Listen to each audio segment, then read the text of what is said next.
இந்த பிரெக்னன்சி பீரியட்ல எங்களுடைய வாழ்க்கையில நாங்கள் சந்திச்ச உபத்திரவங்கள் மத்தியிலே ஆண்டவர்கள் எப்படி நடத்தினான்னு ஒரு சாட்சி நான் சொல்றேன். இது எதுக்காக நான் சொல்றேன் அப்படின்னா, உங்களுக்கும் இந்த ஆண்டவருடைய தேவை எத்தனை முக்கியம்னு சொல்லி நீங்க புரிஞ்சுக்கோங்க. அதுக்காக தான் நான் சொல்றேன். என்னோட ஒய்ஃப் எனக்கு ரொம்ப சப்போர்ட்டிவா இருக்கிறதுனால நாங்க எங்களுக்கு மேரேஜுக்கு கொடுத்த எல்லா கோல்டு எல்லாத்தையும் கொண்டு வந்து கொடுத்து இதை வச்சு நான் ஊழியம் பண்ணலாம் அப்படின்னு சொல்லிட்டு நீங்க பாக்குறீங்க. ஒய்ஃப் எது இல்லை அப்படின்னு சொல்லி நீங்க யாரும் தப்பா எடுக்க வேண்டாம். ஏன்னா எங்களுடைய பொக்கிஷங்கள் நாங்க பரலோகத்துல பத்திரமா வச்சிருக்கோம். அதை யாரும் திருட முடியாது. இங்க இல்லைன்னு சொல்லி கவலை இல்லை. பரலோகத்திலே நாங்க எங்களுடைய பொக்கிஷங்களை சேர்த்து வச்சுட்டு இருக்கிறோம். அப்படித்தான் எல்லாத்தையும் வித்து நாங்க ஊழியம் செய்ய ஆரம்பிச்சோம். அப்படி பயணிக்கிற இந்த ஊழிய பாதையில பயங்கரமான நெருக்கடி. என்ன செய்யறது, என்ன யார்கிட்ட போய் சொல்றது, எங்கேயாவது ஒரு மலைக்கு போய் நின்று கத்தலாமா அப்படின்ற அளவுக்கு ஆனா சூழ்நிலை எல்லாம் கடந்து வந்தது உண்மைதான்.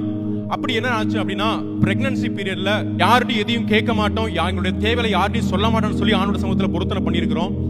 அப்படி இருக்கும்போது எங்க வீட்டுக்கு ஃப்ரீயா நியூஸ் பேப்பர் கொடுக்க ஆரம்பிச்சாங்க.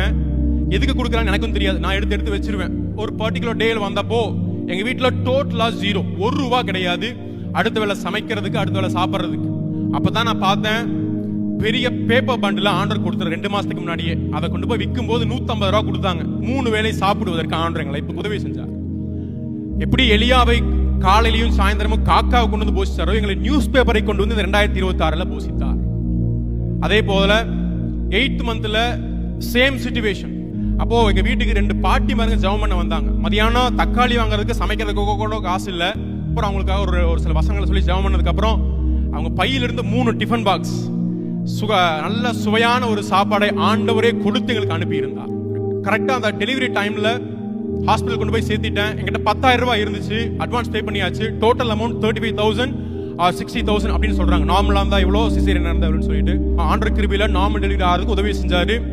இப்போ நான் வந்துட்டு எவ்வளோ பில் அப்படின்னு சொல்லி கேட்கும்போது எனக்கு சொன்னாங்க, உங்களுக்கு மட்டும் ஒரு ஸ்பெஷல் டிஸ்கவுண்ட் பிரதர், அதனால நீங்க கொடுத்த ₹10,000 கூட உங்களுக்கு செலவாகல, ₹9,430 தான் உங்களுக்கு ஆச்சுன்னு சொல்லி பேலன்ஸா ₹500 எங்களுக்கு ஹாஸ்பிட்டல்ல கொடுத்தாங்க. அப்ப இது என்ன பியூட்டி அப்படின்னா, என் பின்னாடி ஒருத்தர் இருக்கிறாரு. அவருக்கும் அதே நாள் டெலிவரி, பையன் தான், நார்மல் டெலிவரி தான். அவருக்கு ₹35,000 பில். அவர் எங்கிட்ட பிரச்சனை பண்றாரு, அது எப்படி உங்களுக்கு மட்டும் இவ்வளோ, எங்களுக்கு மட்டும் இவ்வளோ அப்படின்னு சொல்லி. நான் சொன்னேன், நீங்க அவங்ககிட்ட தான் கேட்கணும் அப்படின்னு சொல்லிட்டு. அப்ப அந்தம்மா ஸ்பெஷல் ஆஃபர் அப்படி மாதிரிலாம் சொல்றாங்க. அவங்க அப்படி சொன்னாங்க. நான் என்ன சொல்லுவேன் அப்படின்னா, பரலோக தேவனுடைய ஒத்தாசை, பரலோக தேவனுடைய சுத்த தயவு, அது மட்டும்தான் எங்களை நடத்தினது. அந்த ஆண்டவருடைய தயவையும் நீங்கள் ஒவ்வொருவரும் பெற்றுக்கொள்ள முடியும். நீங்கள் ஒவ்வொரு குடும்பத்திலையும் அதை பெற்றுக்கொள்ள முடியும், அதை அனுபவிக்க முடியும். நீங்களும் வனாந்தரத்திலே அவருடைய கையை பிடிச்சு நடக்க பழகிருங்க. வேற எதுவுமே வேண்டாம் உலகத்துல நம்மளுக்கு.